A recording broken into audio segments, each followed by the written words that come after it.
네, 수요일에 머니투데이 기자와 함께하는 경제신문 같이 읽어보는 시간입니다. 한국투자증권 아나리스트 김건희 소장입니다. 안녕하세요. 네, 안녕하십니까. 우리 머니투데이 헤드라인에 네네. 자, 경제협력, 네, 이 그렇죠? 남북한이 뭐부터 시작할까? 여러분 예상하기로 이 철도 어떠세요? 남북의 경제 젖줄이 이어져야 유라시아를 품을 수 있다라고 제기가 되고 있습니다. 고속철을 놓는 방안을 검토하고 있는데 서울과 평양 신의주 구간과 서울과 도만강 이 두 개 구간의 고속화가 유력한데요. 이렇게 남북 철도가 연결되면 이제 그동안 뺑 돌아갔던 길이 한 번에 되면서 이런 철도 운송이 가능하면서 분명히 수혜를 받는 것들 많을 텐데요. 철길 따라 산업에도 온기가 나온다. 남북 경제에 있는 젖줄 대륙철도를 열린다. 김정은도 걱정한 이 철도 노후화로 철로보수 1순위 철도 차량과 장비업계 화색이 돌 것으로 보입니다. 한번 수혜주도 체크 한번 해볼까요? 네, 그렇죠. 대표적으로 저기 이렇게 나와 있는 현대 로템에 대한 이런 이슈가 나오고요. 실제 이렇게 하기 전에 바로 뭐가 어떤 단계를 해야 된다? 철길 깔기 전에 바로 도로부터 깔아야 된다는 거, 이것도 여러분들이 꼭 생각을 해주셔야 될 것 같습니다. 최근에 지금 현재 건설주들이 주가가 아주 좋았던 이유는 바로 이러한 이슈다라는 거 얘기를 해드리겠고요. 여기서도 몇 번이나 얘기해 주셨던 것 같습니다. 실제로 인프라 관련주들을 여러분들이 계속해서 관심 있게 보셔야 된다는 거 얘기를 현대 로템, 실제 건설주. 이러한 이슈들을 계속해서 아마도 이어질 것이다라는 거. 실제 다른 종목들은 좀 급락이 나오기 시작하고 좀 차익실현 물량이 나오기 시작합니다. 네. 그렇지만 여전히 건설주들과 이 철도 관련주들은 좀 아직도 그거 시그널을 계속해서 해주고 있는 모습이 네. 아닌가라는 얘기를 드리겠습니다. 그 올봄에 그 불어온 남북 네네, 그렇죠. 화해의 무드가 봄바람? 증시의 네. 그 판도도 네, 완전히 좀 바뀌고 바뀌게 있죠. 하고 네. 있다라고 해서 많은 분석이 제기되잖아요. 그래서 최근에 아이디 바이오가 약간 주춤을 그렇죠. 합니다만 남북 경협 관련 주들이 이렇게 뛰어오르고 있습니다. 네, 그렇습니다. 건설 장비, 철도 차량, 철강 업계가 재개 분위기에 촉각을 곤두세우고 있는데요. 현대로템, 두산인프라코어, 현대건설기계, 포스코, 현대제철 등 관련 업종별 사업 여러분들 예의주시게 하시기 바랍니다. 많이 올랐죠? 자, 그만큼 지금 변곡점에 놓여 있는 게 아닐까 싶습니다. 오늘 삼성바이오로직스가 그야말로 난립니다. 회계 이 분석, 이 논란에 거의 잘못하면 최악의 경우 거래 정지까지도 맞을 가능성이 있어요. 오늘 하한가로 출발을 했는데, 자, 일봉의 모습을 보시면 하한가에서 한 10%대로 그 급락을 조금씩 만회하고 있습니다. 표로 한 가지 자세히 볼게요. 자, 문제가 되고 있는 건 이 실적 부분인데요. 실적의 부풀리기, 실적을 보면 삼성바이오로직스 회계 기준 변경 이후 마이너스였던 단기순이익이 1조 9천억 원대 흑자로 전환했습니다. 그런 실적 코드로 주가는 승승장구했는데요. 삼성바이오로직스 공모가 13만 5천 원 대비 고점 60만 원 기준 444%가 올랐고요. 현 주가로는 350%가 올랐다라고 볼 수 있습니다. 자, 삼성바이오로직스 네, 지금 주가 보고 계시죠? 공모가에 비해서 거의 500%가 오른 이 상장 이후에 주가 흐름은 바로 이 분식 회계로 인한 것이 아니냐라는 논란입니다. 삼성바이오로직스의 입장을 한번 볼게요. 외부 감사인으로부터 적정했다. IFRS 기업 회계 기준에 의거해서 하고 있다. 반박하고 있습니다. 지금 증권사의 분석이 계속 나오고 있는데요. KB증권에서는 그렇게 우려할 만한 사항이 아니라면서 이렇게 분위기를 좀 일식시키고 있습니다. 자, 내용도 좀 더 자세히 함께 보실게요. 자, KB증권에서 과도한 우려를 지양할 필요가 있다라면서 삼성바이오로직스 상장 적격성 여부 관계없다. 재무적 실적은 그러니까 실적에 너무 민감하게 이 회계 기준에 좌지우지하지 말라라고 실적을 믿어보자라는 의견 내놓고 있고요. 특별감리의 최대 쟁점은 신약개발 계열사 삼성바이오 에피스를 어떻게 보느냐인다고 하는데요. 종속회사를 관계사 변경 회계로 처리를 해 결국에 이 삼성 일가에 유리하게 그렇죠. 바뀐 네. 것이 아닌가라는 것이 초점인 거죠. 실질적으로 얘기가 그렇게 나오고는 있다라는 얘기를 해드리겠습니다. 그런데 실제적으로 따지고 보면 어떤 이슈였냐면요. 결국은 이게 장부 가치로 하느냐, 삼성바이오 에피스를 장부 가치로 평가를 하고 있다가 실제로 상장에 맞춰서 시장 평가의 기준을 이슈로 바꾼 거다라는 얘기를 해드리겠습니다. 이거 이슈 때문에 주가 확 올라갔다라는 얘기를 해드리겠습니다. 드리겠고요.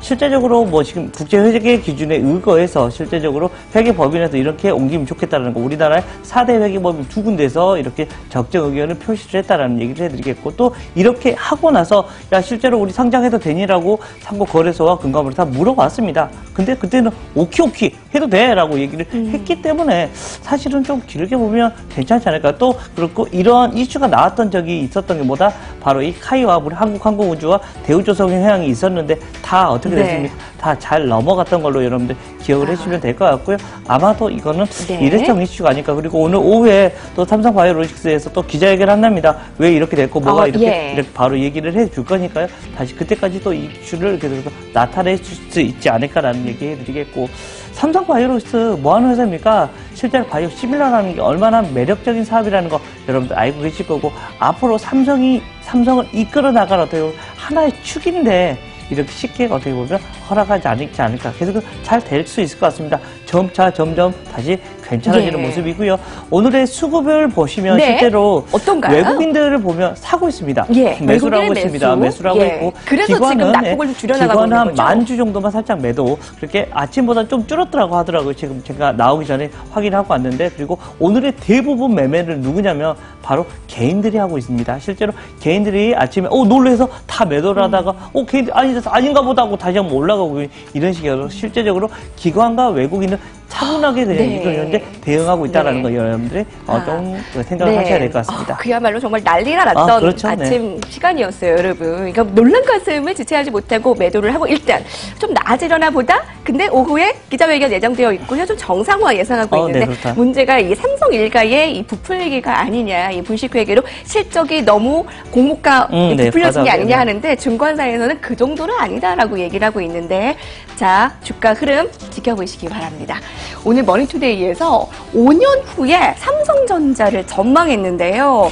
아쉽게도 15년 만에 영업 적자를 기록할 수도 있다라고 부정적인 의견을 예상을 했습니다. 근데 그 예상의 그 모티브가 되는 게 바로 중국의 반도체 수출입 현황인데요.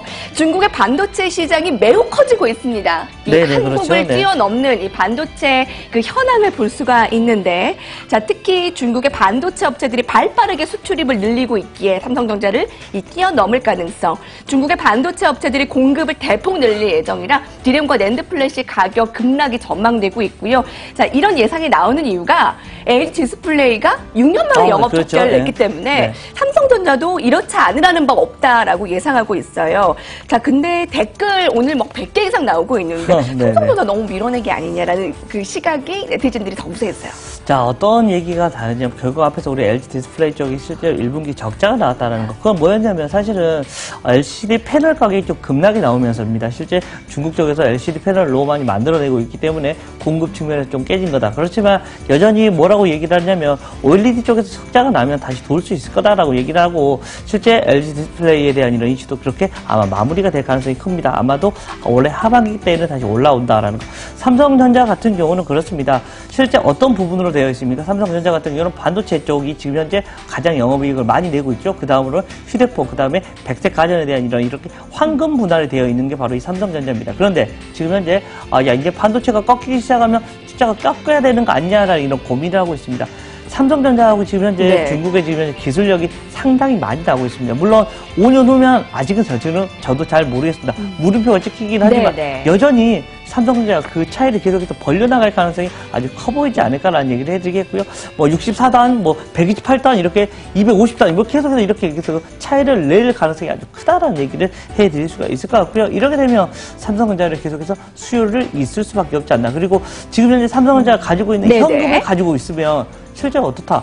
그 현금을 가지고 엄청나게 계속해서 뭔가를 해갈 겁니다. 이렇게 계속해서 돈 벌거리를 만들 거니까요. 그렇게 크게 걱정할 필요는 없지 않나라는 얘기를 해드립니다. 댓글에 네티즌들의 말이 그거예요. 중국이 이렇게 올라가고 뛰어넘는다고 해서 삼성이 가만히 있겠냐고. 그렇죠.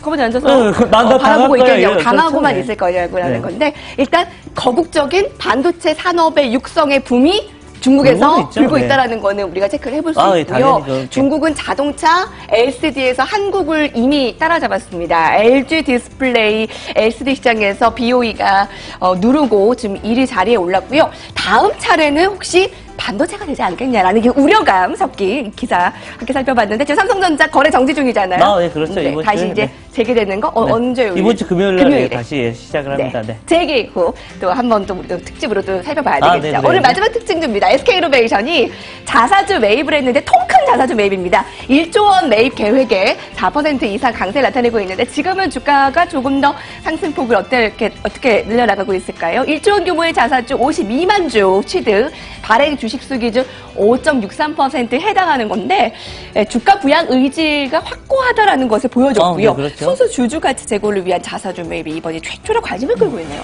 네, 그런 것 같습니다. 실제적으로 SK이노베이션 딱 두 가지라고 생각을 하시면 되죠. 정제 마진이 어떻게 되고 있느냐에 대한 이런 이슈. 이것 때문에 지금 현재 현금을 많이 벌리는 거다라는 거. 그 다음으로는 뭡니까? 앞으로의 성장성을 어디서 할 거냐라고 얘기를 하면 바로 이 2차 전지에 대한 이슈를 계속해서 나타내고 있다는 얘기를 해줍니다. 즉, 어떻게 보면 돈도 벌고 앞으로의 성장성까지 다 나와 있는 모습이고요. 최근에 좀 정제 마진이 조금 안 좋았었는데 다시 좀 좋아지는 모습이 나올 겁니다. 실제 이런 모습이 나오면 SK이노베이션은 주가는 아마도 하방이 찍혀 있다는 얘기를 해줍니다. 실제 정유주들은 대표적으로 어떻게 배당을 많이 주기 때문에 하단은 찍혀 있고 실제로 이런 SK이노베이션 측에서 자사주 매수까지 해준다면 어떻게 된다? 주가는 더 위로 한 단계 레벨업은 분명히 가능할 것이다라는 얘기를 해드릴 수 있을 것 같고요. 자사주 매입 기관에 어떤 식으로 수급이 변하는가 여러분들 잘 확인해 주시면 좋을 것 같다는 얘기를 드리겠습니다. 경제신문 같이 읽는 코너를 함께 하시면 오전 시장 정리를 한눈에 해가실 수 있습니다. 오늘 여기까지 볼게요.